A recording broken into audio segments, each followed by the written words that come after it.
আপনারা দেখছেন যে বুলডোজারটি প্রবেশের দীর্ঘক্ষণের চেষ্টা এখনো চলমান রয়েছে এবং ছাত্র জনতাও আসলে উৎসুক হয়ে আছেন যে কখন নাগাদ এই বুলডোজারটি প্রবেশ করবে এবং সেই দৃশ্যটি তারা দেখবেন। এবং এটি যে শুধুমাত্র কোনো সংগঠনের পক্ষ থেকে কেউ এসেছেন তা কিন্তু নয়, ছাত্র জনতা এখানকে যারা এসেছেন তারা সামাজিক যোগাযোগ মাধ্যমে যেই প্রচার প্রচারণা ছিল, অর্থাৎ ভাইরাল হওয়া পোস্ট এবং সকলকে আসতে দেখে যেই সংঘবদ্ধ হওয়া, সেই সংঘবদ্ধ হয়েই তারা ঢাকা এবং ঢাকার আশপাশের বিভিন্ন এলাকা থেকে এসেছেন দেখতে ও উপভোগ করছেন বলেছেন আমাদেরকে। এবং তারা তাদের ক্ষোভটি আসলে বারবার ঝাড়ছেন। অধিকাংশই একটি দাবি করছেন যে 5 আগস্ট থেকে 2024 সালের 2025 সালের 5 ফেব্রুয়ারি এতটা দিন পেরিয়েও কেন বিচারের মুখোমুখি করা গেল না সেই পলাতক স্বৈরশাসককে, কেন ফিরিয়ে আনার তৎপরতা দৃশ্যমান নেই, কিংবা একটি সঠিক বিচার কার্যক্রমের সূচনা কেন এখনো দেখতে পেল না, কেন এখনো রাজনৈতিক হোক সামাজিক হোক যে কোনো কারণে রাজপথে আন্দোলন করতে দেখা যায়, সেটির কথাও তারা বলেছেন।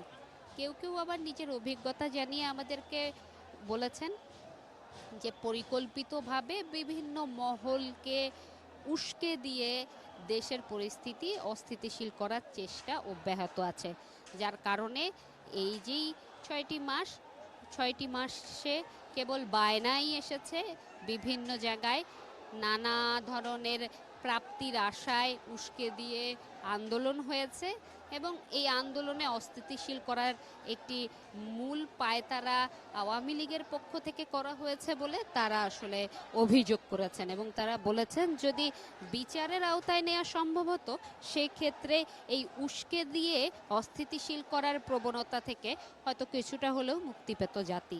এবং তারা আহ্বান জানিয়েছেন, যাদের সাথেই কথা হয়েছে তারা বলেছেন যে সবাই একটু সচেতন থাকলে হয়তো এই যে অন্য কেউ উস্কে দিলে আর রাজপথ দখল করা কিংবা যৌক্তিক কোনো দাবি নিয়ে রাজপথে অবরোধ করা, এ ধরনের প্রবণতা থেকে বেরিয়ে আসার আহ্বান জানিয়েছেন। তারা বলেছেন একটু ধৈর্য ধরলে, একটু অপেক্ষা করলে হয়তো ভালো কিছু হতে পারে, যার কারণে প্রতিটি মানুষকে ধৈর্য ধরার কথা বলেছেন, যে সচেতন হওয়ার কথা বলেছেন, দেশের কথা আগে ভাবতে বলেছেন, যাতে নিজের ব্যক্তি স্বার্থ হাসিলের জন্য কোনো বিব্রতকর পরিস্থিতি তৈরি না করে বরং যেই অন্তর্বর্তী সরকার রয়েছে তাকে সহযোগিতা করার জন্য একটু শান্তভাবে নিজেদের দাবি দাওয়াগুলো ভবিষ্যতের জন্য রেখে দেশটাকে আগে শক্ত হয়ে দাঁড়ানোর যেই ব্যবস্থা সেটি করতে বলেছেন। আমরা একজন সাধারণ মানুষের সাথে কথা বলছিলাম, তিনি বেসরকারি চাকরিজীবী। তিনি বলছিলেন যে প্রত্যেক দিন তার এই বাড়ি ফেরার সময়, অফিস থেকে বাড়ি ফেরার সময় এই অবরোধ দেখে তার ভাবনা আসে যে সচেতনতা কি একটু হলেও হারাচ্ছি কিনা বাংলাদেশের মানুষ। তারা দাবি করেছেন যে প্রতিটি মানুষ একটু যদি সচেতন হয়, সেক্ষেত্রে কিন্তু এই দাবিগুলো পরবর্তীতে আদায় করা সম্ভব হবে, নিজেদের যৌক্তিক দাবিগুলো। তাই একটু সচেতন থাকার আহ্বান তিনি জানিয়েছেন। একটু ধৈর্য ধরার, শিষ্টাচার, এই ধরনের যেই শিক্ষাগুলো রয়েছে বাঙালি জাতির, সেইগুলো কিন্তু আয়ত্ত করার আহ্বান তিনি জানিয়েছেন। দর্শক, আপনাদের আরেকবার মনে করিয়ে দিই, আমরা রয়েছি ধানমন্ডি 32-এ, যেখানে বুলডোজার মিছিলের যেই কর্মসূচিটি ছিল সেটি কিছুক্ষণ আগেই বুলডোজারটি এসেছে। প্রায় 20 থেকে 25 মিনিট সময় হয়ে গেছে, এখন পর্যন্ত বুলডোজারটি 32-এর বাড়িতে প্রবেশ করানো সম্ভব হয়নি। আগেই জানিয়েছিলাম যে এখানকার যে প্রবেশদ্বার সেটি সংকীর্ণ হওয়াতে, বুলডোজার বড় হওয়াতে এটি প্রবেশ করানোটা খুব কঠিন হয়ে পড়ছে। একই সাথে যেহেতু এখানে জনসমুদ্রের রূপ নিয়েছে, যার কারণে নিয়ন্ত্রণ করার সুযোগটা আসলে খুবই কম।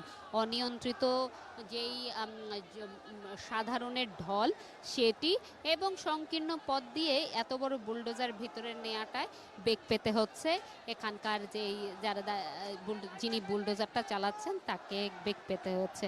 অন্যদিকে এখনো আগুন জ্বলছে 32-এর বাসভবনে।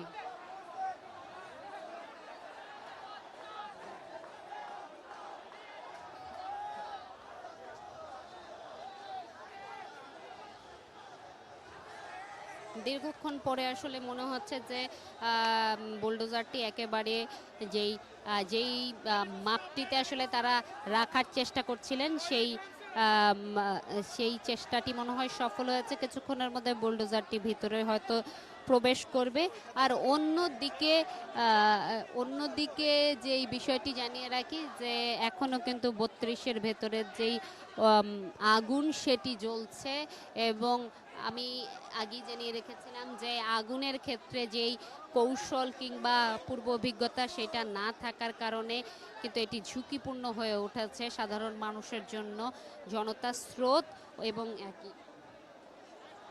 একই সাথে ভবনের আগুন একটি ঝুঁকিপূর্ণ পরিবেশে সাধারণ মানুষকে আসলে পড়তে হচ্ছে। আমরা হয়তো কিছুক্ষণের মধ্যেই দেখব বুলডোজারটি ভেতরে প্রবেশ করবে।